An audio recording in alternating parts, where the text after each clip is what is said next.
Well, so yeah, social media platforms make their money from ad revenue. They're just big ad revenue generators.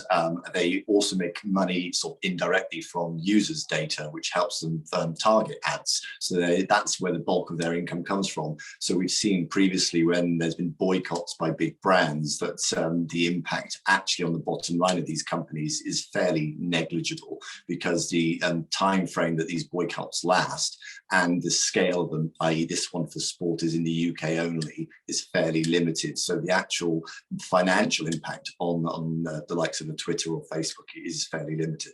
Boycotts like these are probably not expected by the clubs or the players to sort of solve the problem. It is a case of drawing attention to the problem. And this one has done it very well. We've got not just the players and the clubs, but you've also got the sporting institutions themselves who are jumping on and standing up for the concerns that the players have. So ultimately, these things are going to bring about some negative press coverage probably for these platforms. It's going to put pressure on the platforms to continue to work harder to do more.